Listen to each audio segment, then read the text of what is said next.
শুভ সকাল বন্ধুরা, কেমন আছো সবাই? আশা করি সবাই ভালো আছো, সুস্থ আছো। এসআর অফিসিয়াল পরিবারের সকলকে স্বাগত জানিয়ে আজকে আবারও একটা ব্লগ নিয়ে তোমাদের সামনে চলে আসলাম। তো বন্ধুরা, অনেক দিন পরে একটা ব্লগ নিয়ে চলে এসেছি। আগে তো রোজ দিন ব্লগ দিতাম, অনেক দিন থেকে এখন আর ব্লগ দেওয়া হচ্ছে না। আর অনেক দিন পর পর একটা ব্লগ দিচ্ছি আমি, কারণ হচ্ছে অনেকটা ঝামেলার মধ্যে ছিলাম। আর ব্লগ যে ক্যামেরা অন করে কাজ করবো করবো অনেক ব্যস্ত ছিলাম, তার জন্য আর কি ব্লগ দেওয়া হচ্ছিল না। তো এখন চেষ্টা করব আবার আগের মতো রোজ দিন ব্লগ দেওয়ার। তো যাই হোক, আর আমি এদিকে দেখো বেলা এখন জানো 11টা বাজতে চলছে আর আমি ব্লগ শুরু করেছি। সকাল থেকে উঠে অনেকটা কাজ করেছি, যত কাজ করেছি সকাল থেকে উঠে আমি যদি একটা রীতিমতো একটা ব্লগ আমার হয়ে যেত আমি যদি ক্যামেরা অন করে কাজ করতাম। যাই হোক, সকালবেলা তো বেশি তাড়াহুড়া লাগে। আর এইদিকে দেখো আমি এসে কি কাজ নিয়ে বসে পড়েছি দেখেছো? এই যে লঙ্কাগুলি সব পরিষ্কার করছি আর বারবার হাঁচি উঠছে আমার। দেখো মুখটা ভালো করে বেঁধে নিয়েছি, নিয়ে লেগে পড়েছি। আর সকালে গিয়েছিলাম পাঠক বাজার, বড় বাজার যেটাকে বলে আর কি, আমাদের এখানে বাজারটাকে পাঠক বাজার বলে। তো বাজার থেকে গিয়ে মাসের যে খরচা নিয়ে এসছি আর কি। আর তোমার সাথে করে মশলা টশলাগুলি সব নিয়ে এসেছি। এই দেখো 11টা বেজে গেছে। তো আমি এগুলি পরিষ্কার করে ছাদে নিয়ে চলে এসেছি। এসে দেখো ভালো করে ধুয়ে নিচ্ছি, অনেকটা ভালোই থাকে এগুলির মধ্যে। আর জিরে, ধনে, তারপর গরম মশলা এগুলি সকালেই আমি ধুয়ে দিয়েছিলাম রোদে। আর এখন লঙ্কাগুলি ধুয়ে নিয়ে এসেছি। তো ভালো করে শুকিয়ে গেলে তারপর লঙ্কাটা মেশিনে নিয়ে কুটিয়ে নিয়ে আসবো মিলে, কারণ লঙ্কাটা গড়ে কুটানো যায় না, অনেকটা জ্বালা পোড়া করে মুখের মধ্যে। আর জিরে টিরে এগুলি সব আমি ঘরেই করে নিই সবসময়ই। আর তোমরা প্রত্যেকটা ব্লগেই দেখতে থাকো, আমি বাজার থেকে কিনে এনে মশলা খাই না, আমি সবসময় ঘরেই করি। কারণ হচ্ছে ঘরে করলে না মশলাটা ভালো হয় আর অনেক দিন চলে যায়, আর তোমার টাকাও অনেকটা সেফ হয়ে যায়। কারণ হচ্ছে এমনিতেই প্যাকেট করে মশলা নিয়ে আসলে দুদিনও যায় না, অনেকটা দামও নেয় আর ভালো তো থাকেই না। তাই জন্য আর কি আমি সবসময়ই এইভাবে নিয়ে এসে গুঁঠা নিয়ে এসে ধুয়ে পরিষ্কার করে তারপর ঘরে করে নিই মশলাটা। আর টাকাও সেফ হয় অনেকটাই। তো কী করবো বলো, অভাবের সংসার, একটুখানি হিসাবপত্র করেই চলতে হয়, কিছু করার নেই। এত হিসাব করে চলেও মাসের শেষে একদম ঘাবড়ে যাই। এসব হয় না, কুল কিনার পাওয়া যায় না, বুঝতেই পারছো। বাড়িতে থাকা, ঘর ভাড়া, বাচ্চাদের পড়াশোনা সব কিছু নিয়ে টাউন বাড়িতে থাকা, সব কিছু, একটা ফুল দুব্বা কিনতে গেলেও সব কিনে নিয়ে আসতে হয়, ঠাকুরকে দিতে গেলেও লাগানোর তো কোনো সিস্টেম নেই, সব কিছুই কিনা, একদম জল থেকে ধরে। তো বুঝতেই পারছো কত কঠিন ব্যাপার। গ্রামের বাড়িতে তবুও এতটা ইসে হয় না, টাউন বাড়িতে অনেক ইসে খরচা। যাই হোক, তার জন্য আর কি হিসেবপত্র করে চলতে হয়। আর কী করবো বলো, যার কপালে যেরকম আছে, যেরকম আয় সেরকম ব্যয় করতে হবে, তো কিছু করার নেই, তাই না? তো যাই হোক, তো মশলাগুলি সব ধুয়ে দিয়ে চলে এসেছি। এদিকে দেখো এসে ঘরটা ঝাড় দিয়ে দিচ্ছি। সকালে একবার তো ঘর ঝাড় দিয়েছি ঘুম থেকে উঠেই, তবুও এখন আবার বিছনা টিছনা গুছালাম না, তো আবার ভাবলাম ঘরটা একটু ভালো করে ঝাড় দিয়ে দিই, একটু পরে তো আবার ঘর মুছতে লাগবো, তার জন্য তো আমি এদিকে দেখো ঝাড় দিয়ে দিচ্ছি। আর এই যে লঙ্কাগুলি পরিষ্কার করলাম, এগুলিরও অনেকটা নোংরা বেরিয়েছে, এগুলি সব আমি একসাথে পরিষ্কার করে নিচ্ছি। এই দেখো কত নোংরা বেরিয়েছে, দেখেছো? বাজার থেকে মশলা কিনে আনলে কি এই সমস্ত জিনিস কি আর ওরা পরিষ্কার করে?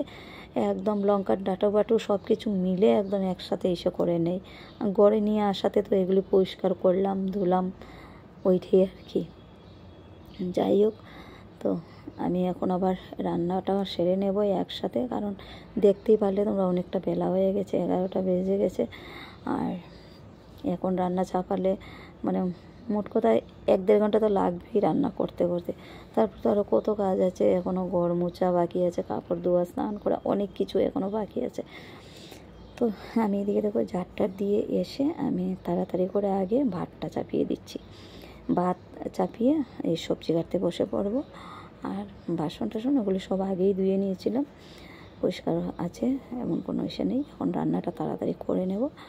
আর সকালে সবজি বানিয়েছিলাম কড়াইটার মধ্যে, কড়াইটা আছে, তেল আছে কড়াইটার মধ্যে, এই কড়াইটা আর দেবো না, রান্না করেই একসাথে তারপর ধুয়ে নেব।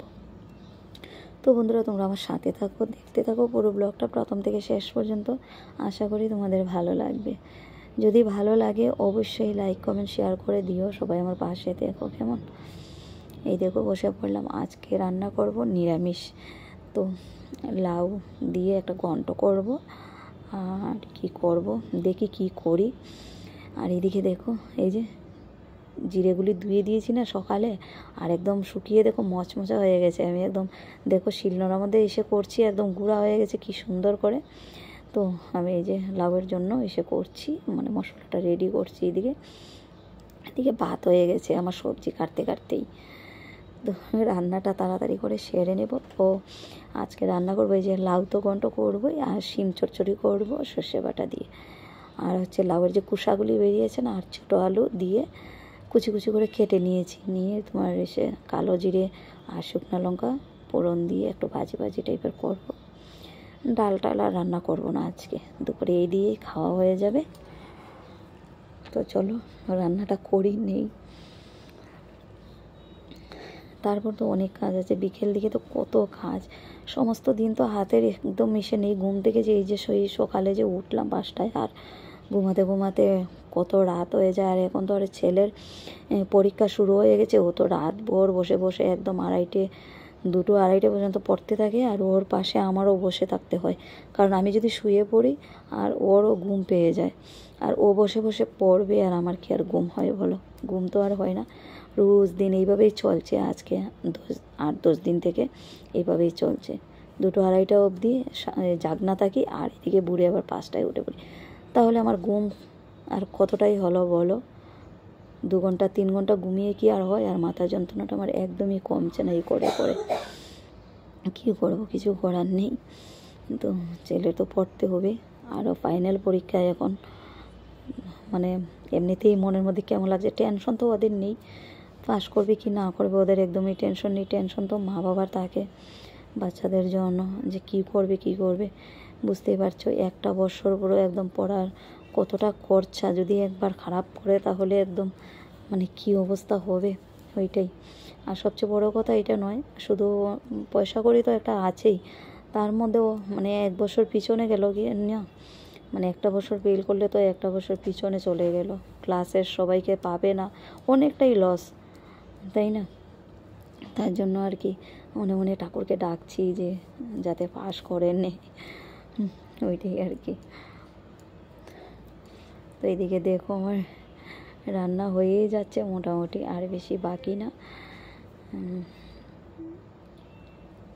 ভাজি হয়ে গেছে, ভাত হয়ে গেছে, আর 2 দিকে দুটো দেখো চাপিয়ে দিয়েছি, একদিকে শিম চচ্চড়ি আর একদিকে লাউ এত জল বেরিয়েছে না, মানে টানছেই না জল।